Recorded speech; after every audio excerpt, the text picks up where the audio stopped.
All out war के लिए चीन नहीं जा सकता है, ये आकलन का एक हिस्सा है जनरल दुआ।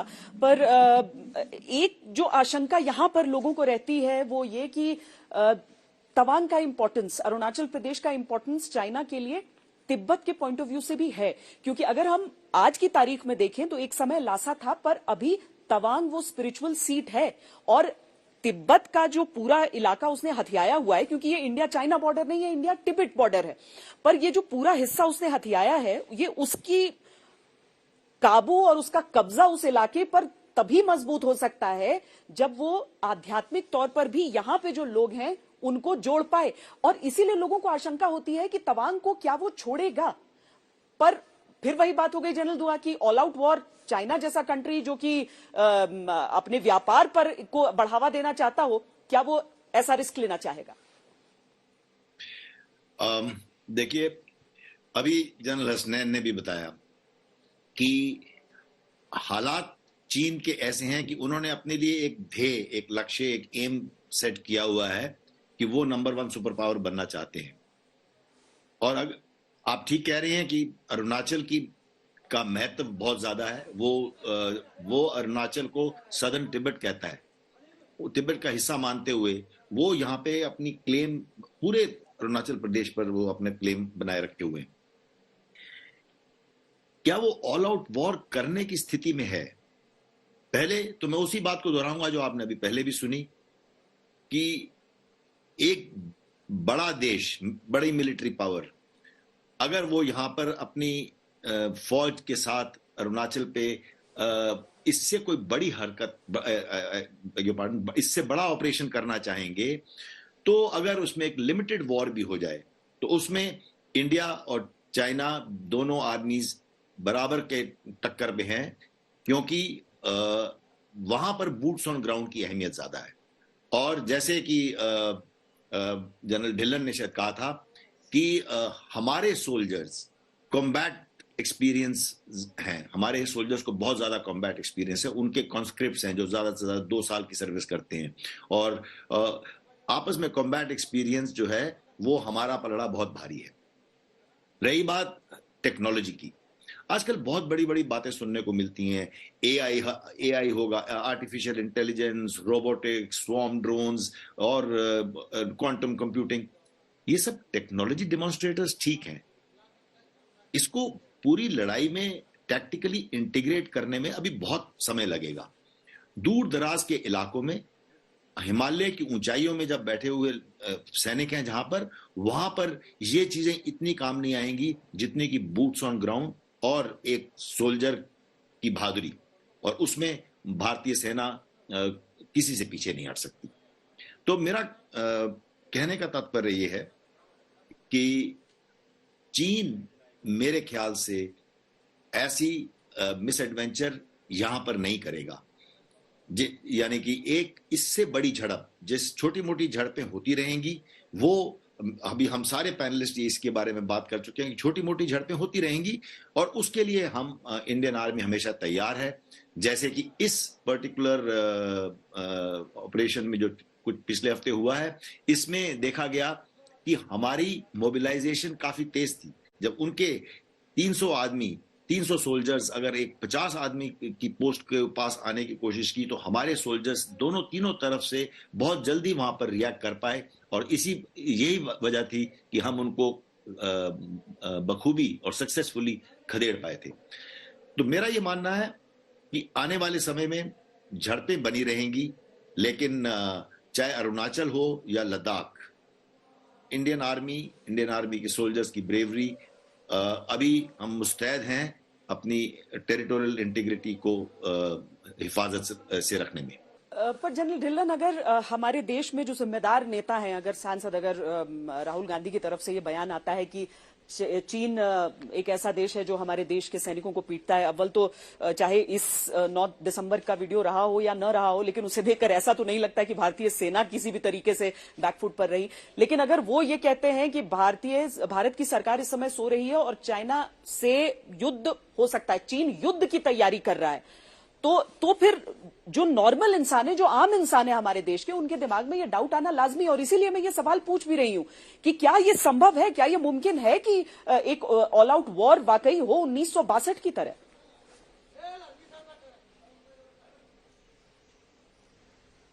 श्वेता मैम, मैं पॉलिटिशियंस के बयान या पॉलिटिक्स में ना जाते हुए मैं इसको, जैसे जनरल स्नैन साहब ने और दुआ साहब ने, मैं सिर्फ मिलिट्री फ्रेमवर्क में बात करूंगा।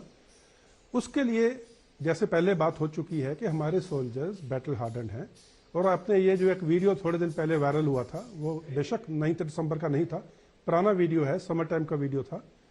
उस वीडियो को देख करके एक चीज तो बहुत क्लियर होती है कि हमारे सोल्जर को देख करके चाइना का वो जो बच्चा है, जो कंस्क्रिप्ट है, वो किस तरह से पीठ दिखा के भागता है।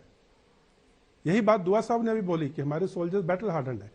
और मैं आपको एक छोटी सी एग्जांपल देता हूं ताकि आपके जो व्यूअर्स हैं उनको बात समझ में आए। हिमालयाज में या पहाड़ों में या हाई एल्टीट्यूड में जो डिप्लॉयमेंट एरियाज हैं, जो एक्सिस ऑफ एडवांस हैं, वो बहुत लिमिटेड होते हैं, बहुत रिस्ट्रिक्टेड होते हैं।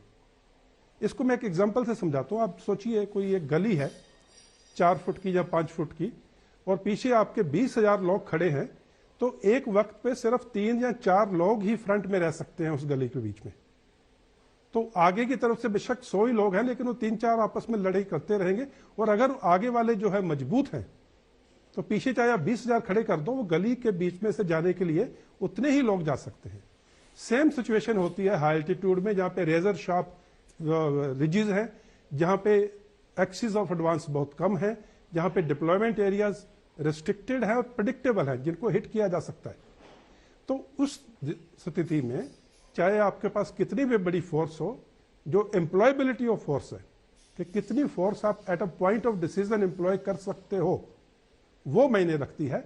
और उस फोर्स की जो क्वालिटी ऑफ फोर्स है, जिसके बारे में बार बार बात हो रही है कि हमारे सोल्जर्स अच्छे हैं, वो जो quality of force at the point of decision and the employability of force, ये बहुत महत्वपूर्ण बातें हैं।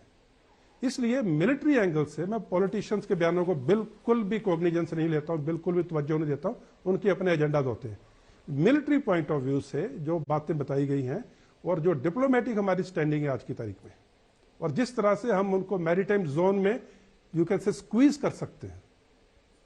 और जैसे जनरल हसनैन साहब ने बोला था, चाइना नहीं चाहेगा कि वो एक ऑल आउट वॉर जाए और उस वॉर में हार जाए। वो चाइना के लिए सबसे बड़ी बेइज्जती का वक्त होगा। इसलिए चाइना बेसिकली इकोनॉमिक माइट के तौर पे सामने आना चाहता है।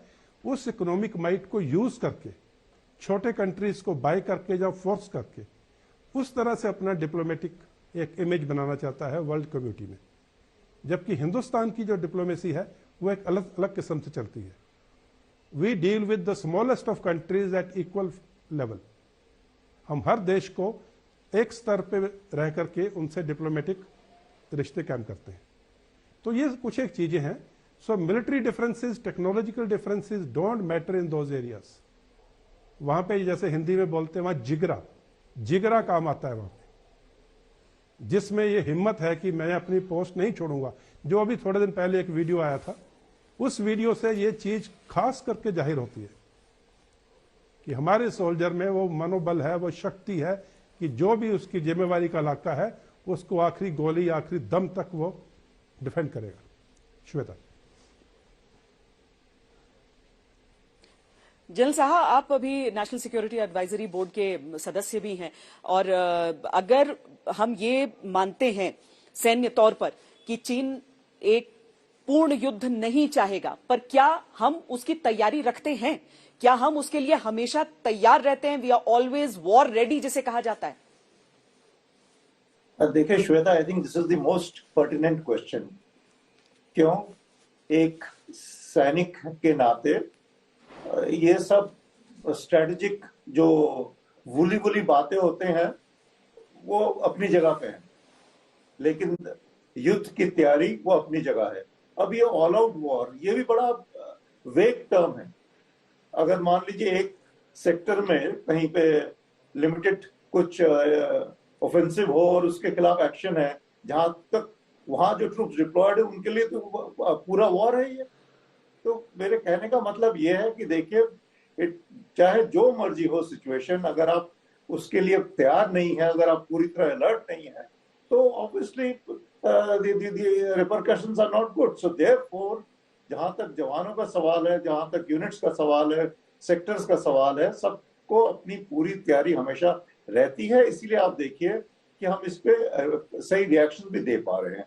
और जो भी हमारी तैयारी हो रही है, थोड़े आपके पिछले सवाल के रिस्पांस में हमने आपको बताया था, जहां तक ये कनेक्टिविटी के बारे में, अभी मैं आपको और बता रहा हूँ रिगार्डिंग जो इंटेलिजेंस, सर्वेलेंस, रिकॉग्नाइजेंस की तैयारी है, वो भी काफी ऊंचे दर्जे की हो रही है. इसके अलावा जो ट्रुप्स की जो इमीडिएट रिएक्शन की कैपेबिलिटी, वो भी अच्छी तैयारी चल रही है.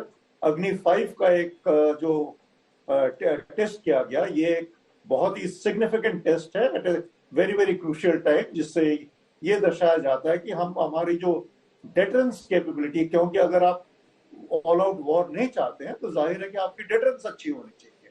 तो ये जो अग्नि 5 कल टेस्ट हुआ, ये क्या है, बिल्कुल एक डेमोन्स्ट्रेशन था बताने के लिए कि हमारी डेटरेंस कैपेबिलिटी जो है बढ़ रही है. और जिस तरह के हम हथियार या जिस तरह की हम कैपेबिलिटी ले रहे हैं, हम चीन में कहीं पर भी जरूरत के मुताबिक हमारे पास में रिटेलिएशन की कैपेबिलिटी है.